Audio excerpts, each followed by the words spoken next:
AP of the day 13, I think this is 12 or 13. We're doing a big one here today. This is the penultimate achievement I need for the Elon Riverlands. It's Forgotten Debris, which, by the way, is a pun, you'll notice. Both the collectible item and the achievement name. Anyway, yeah, we're going to do this. So this is one of those big, broad achievements like Karka in Lion's Arch, or coins in the Fire... Missart tokens in the Fire Island chain, or... I think coins in the Silver Waste, badges in the Silver Waste, coins in Dry Top. You know, just collectible items that are scattered about, encouraging you in a minor way to go to interesting areas of the map. So it's a long achievement. The way I've tackled this for Path of Fire, I actually think is the healthiest way to do these achievements, which is to, and the first one here you'll see is in this ship, which is to kind of ignore them for the first long while of playing. And what that means is you just kind of explore the map, and sometimes you'll find an interactable, and picking it up, you know, might give you some achievement progress somewhere. Obviously, collecting these things gives us the item rewards as well. But it's just kind of that sense that you're broadly progressing as long as you're on the map. It reminds me a lot of the vanilla achievement to get loads of dynamic events finished, or loads of renown hearts finished, and you kind of just feel good doing them until the achievement's gone. Once you finish the achievement, it kind of robs you a bit of joy and incentive for being in the Elon Riverlands, as we'll see today, forevermore afterwards. So that's the way I kind of like these achievements. They're a weird one in that if you're decidedly and specifically going for them, I think you might say that achievements like this are really badly designed, because it's like finding needles in haystacks. But there's a lot of different layers to it, especially considering we're in an MMO. That means I actually really like these achievements. I do think they get you to cool areas of the map. I do think they're worth something, and especially that social aspect, which is essentially that guides notwithstanding, we'll talk about in a second.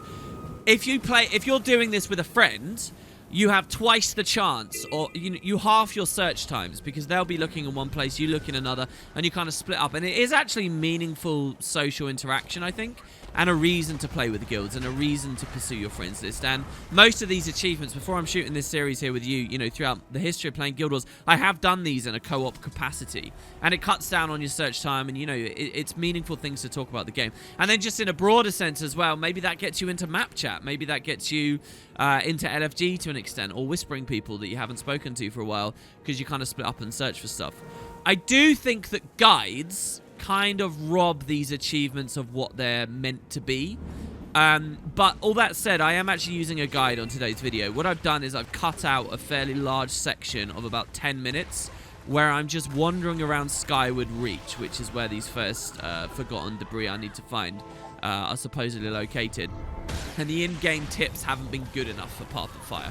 I don't think the in-game tips have to be perfect, but for the purpose of shooting the video, I have decided to kind of just go for it. Usually, I don't like getting guides. Some of my most meaningful experiences for this format of content have been guideless. Lion's Arch Karka is a big one I always talk about, but Missart tokens as well. I have a lot of memories of the Fire Island chain. I can almost guarantee most Guild Wars 2 players don't have, because they went to the wiki and used the wiki guide straight away. But yeah, I am using that here on this video. What I have done is, instead of looking at explicit map directions on the wiki, I'm just reading the wiki's text description. So we've kind of got a Morrowind-esque thing going on here, where it's like, oh, head east from this place, go to this camp and head north, look at this, which kind of adds a little bit of that flavor.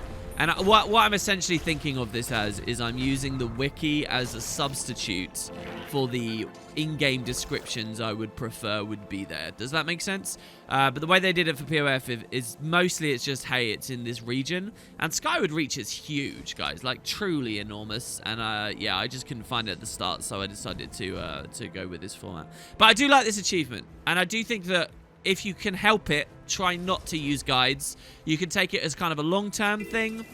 And yeah, I think the healthiest way to do it is kind of just have them lingering in the background. Don't deliberately go for them. Do a couple of playthroughs of the expansion. Get a few elite specializations. Do map completion maybe once or twice or something. Just have fun. And then eventually one day you'll realize there's not many you need left, such as I'm in. You know, I started at 64% here. And then you can go for the last few, right? And, you know, it's not some massive frustrating job or whatever. I think that that's the best way to do it. But hey, maybe I'm wrong. There is another, like, layer to this kind of achievement as well. When we think about guides and the nature of the internet and how that affects game design over the years, right?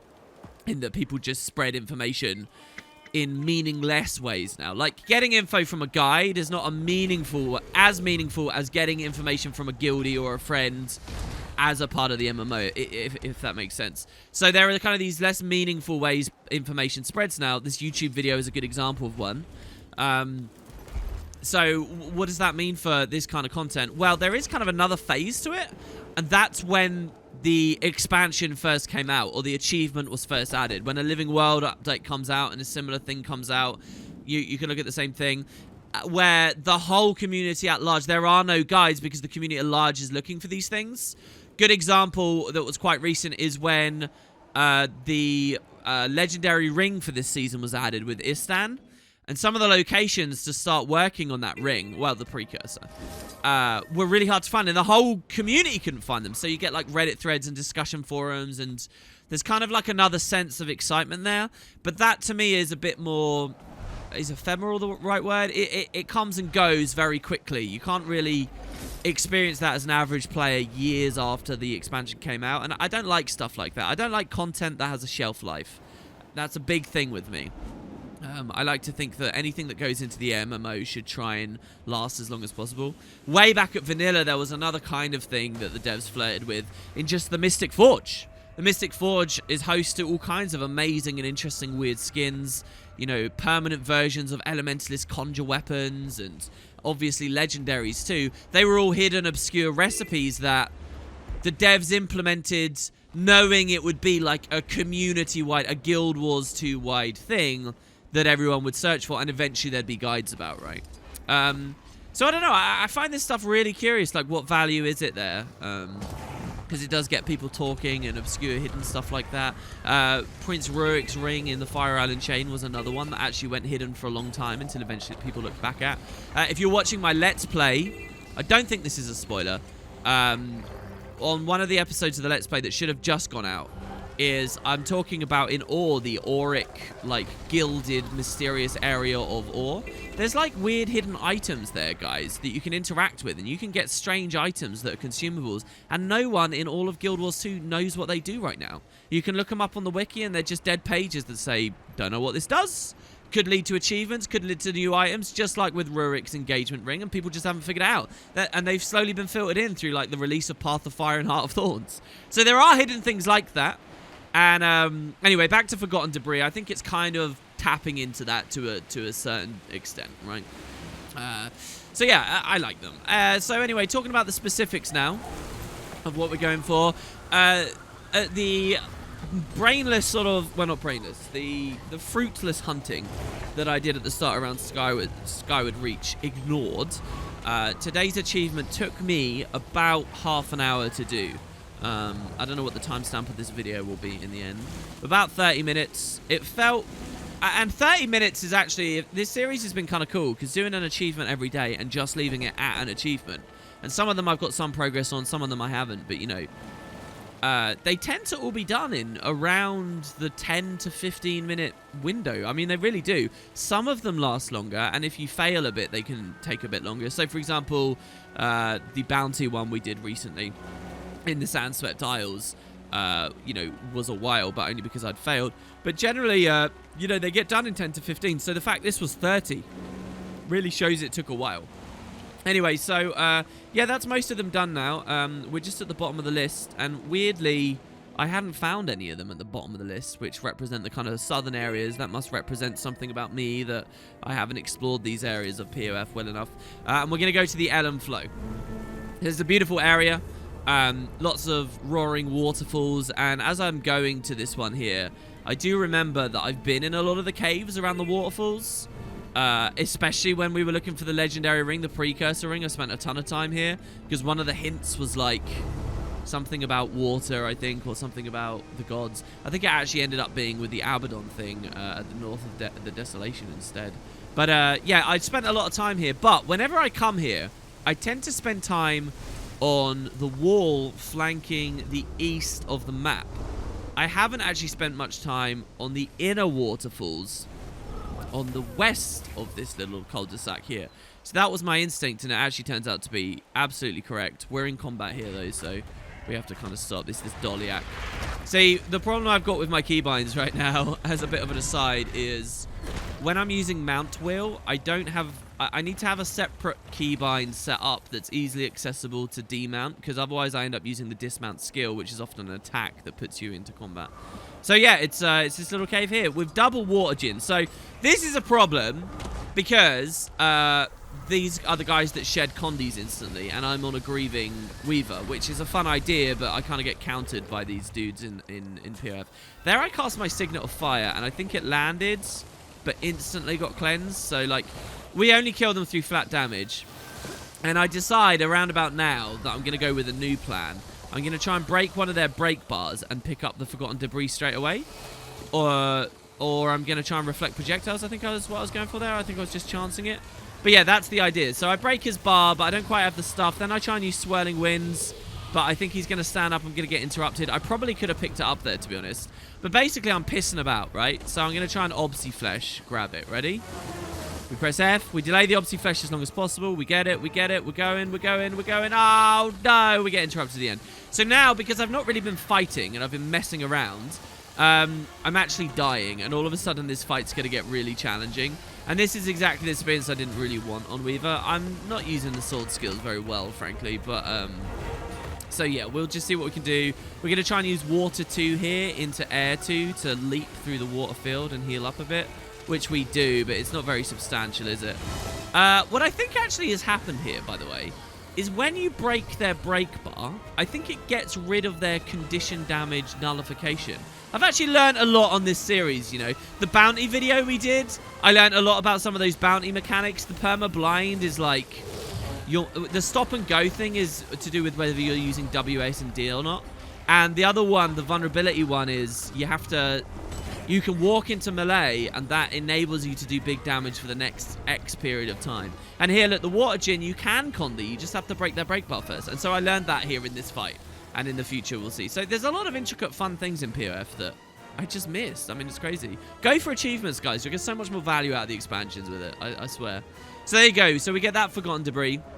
And what I'm doing every time I pick one of these up, by the way, is I'm looking at the top right of my screen to see if the number % representing my progression goes up each time.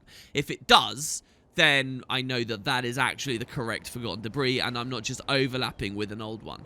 In fact, to tell you the truth, I couldn't tell you if these things respawn once you get them the first time for the achievement. I think they do, right?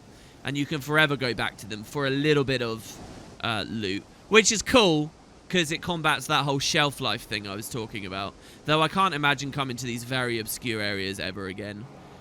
PvE leagues would fix that, though, wouldn't they, guys? Oh, get new shards on our accounts with new achievement progressions to go through. So anyway, we're looking now to climb up onto these pillars. The wiki instructions said that they were on a pillar, like, north of the dead house.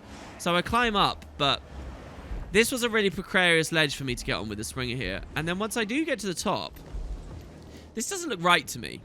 The devs never, especially in POF, they're never this sloppy with the environment design on places that they actually want you to stand in all these levers and stuff. So I'm now thinking, oh, it must be somewhere else. And I'm noticing on that plateau across from me, there's those weird, like, miasmic orbs in the sky. I don't know what this is all about. It's not an event that we're going near. I really have no idea what that's all about. So that's kind of a weird thing. Maybe related to the final achievement I still haven't done.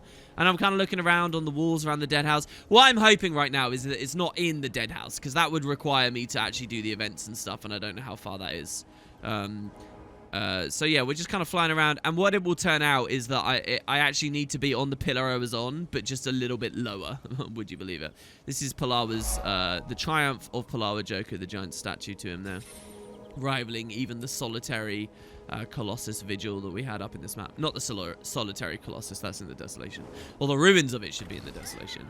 But yeah, so we'll move on up, and like I say, you can get a little bit of loot. The problem with the loot from the Forgotten Caches themselves is it's like trade contracts and stuff, right? And I find that that's not a great incentive for me in this expansion. I've got a lot of problems with the itemization and things, and the way that the vendors work in this expansion, and a lot of the collections work in terms of making us want loot. And one of my big ones is like the trade caches and stuff. I don't really know what I spend that currency on that's meaningful anywhere in the entire X-Pack. Maybe I need to look up a guide on that or something, or even make my own guide on a way to monetize that. Because I've got thousands of the things now. Thousands, seriously. There's no word of a lie. I just don't know what to do with them, because you get a lot from PvP reward tracks. Anyway, so finally we get that Forgotten Debris. Actually, you'll notice the split of my focus and my attention as I'm getting this achievement right now for these last few is not actually finding the locations. It's fighting monsters and doing things once I've got there. So even using a guide, there is meaning in this, because, you know, we extract the interesting places that we go to as a bit of meaning. The travel to them also can take us through interesting places. Like right now, making these jumps on the raptor. I like making those jumps. I think that's fun. And the one I messed up earlier on the quicksand. You know, that's part of the achievement in a way, right? Because it's a thoroughfare. It still means something. And then obviously the fights at the end as well, you know. Even random trash mobs like water elementals, we break their break bars, we get something meaningful out of them.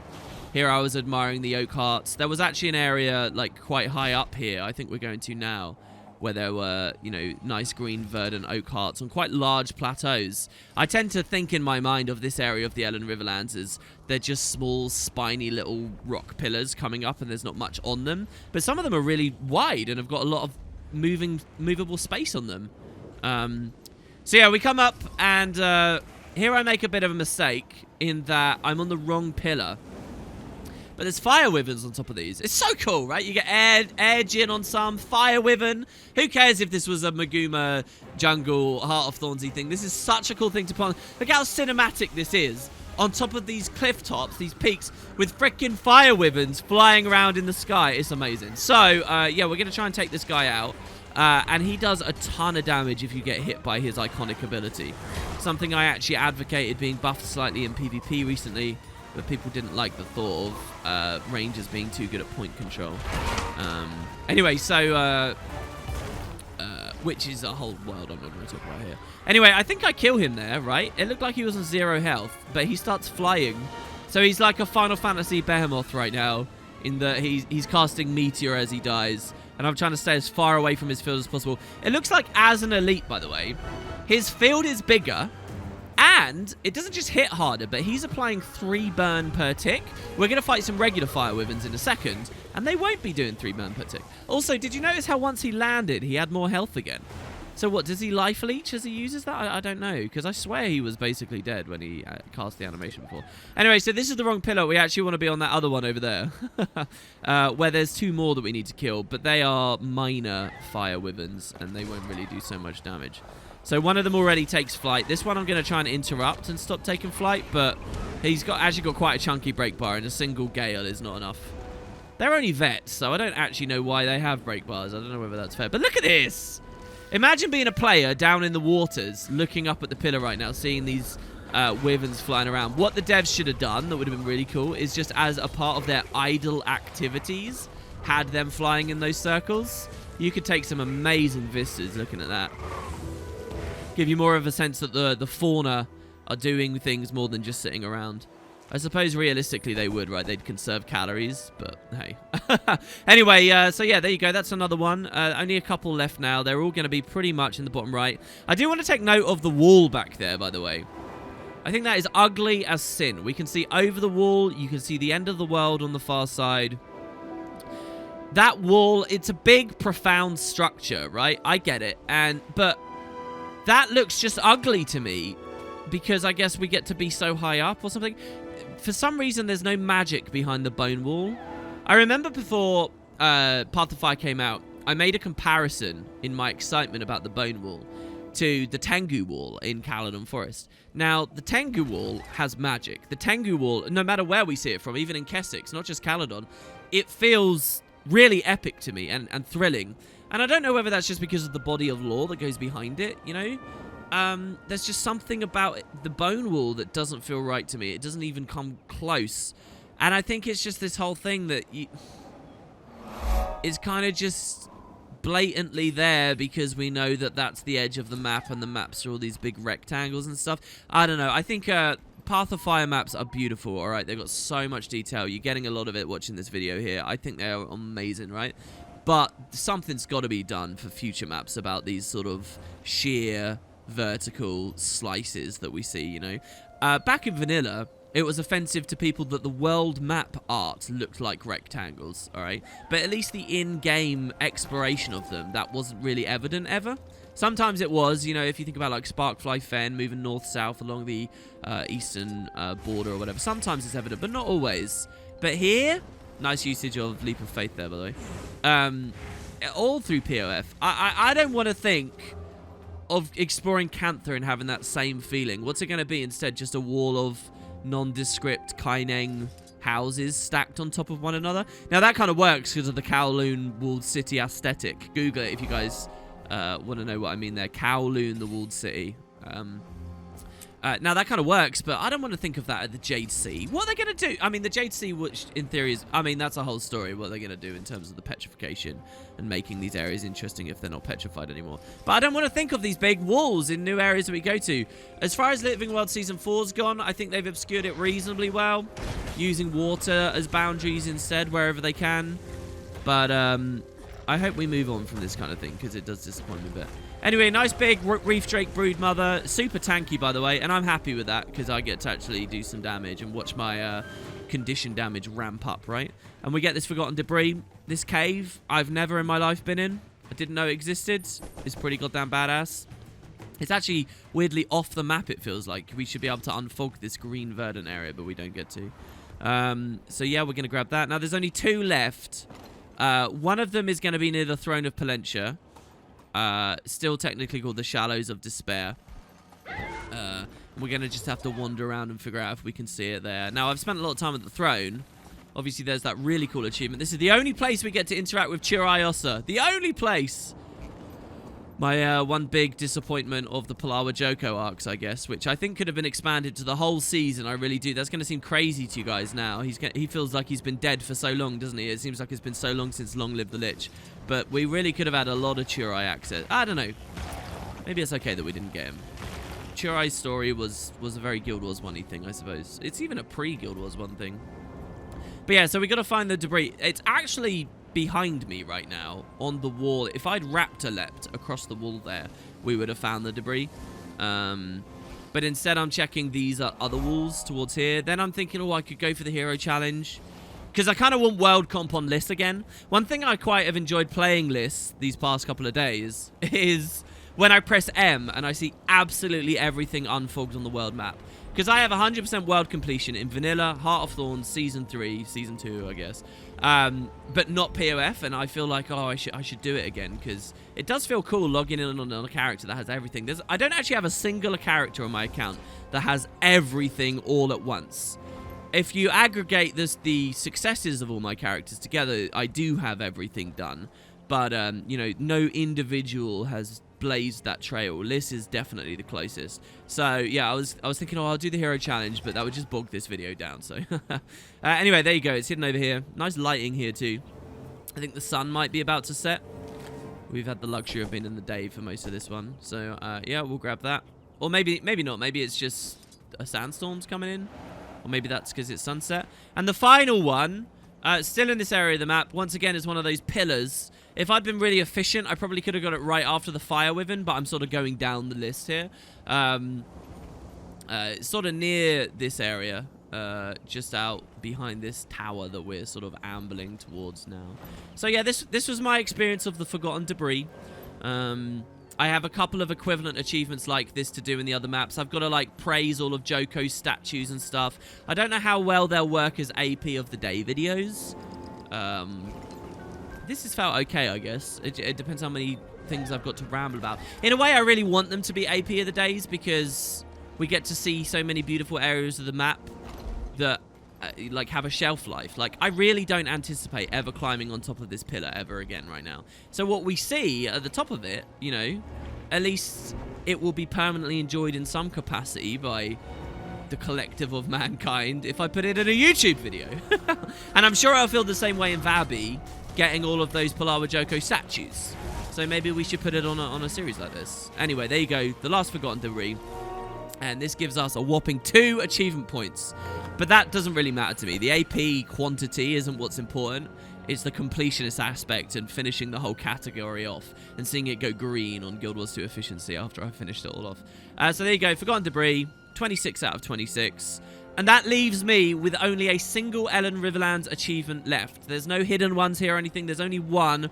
The original one I was going to go for, which is Flowers for Jinnah. I have no idea how to do it. I'm going to attempt to do it guideless, as I have with all the others. And we'll see how it goes. So there you go, guys. Thanks very much for watching. Hope you enjoyed. And don't be scared to go get your own Forgotten Debris as well. I'll see you tomorrow.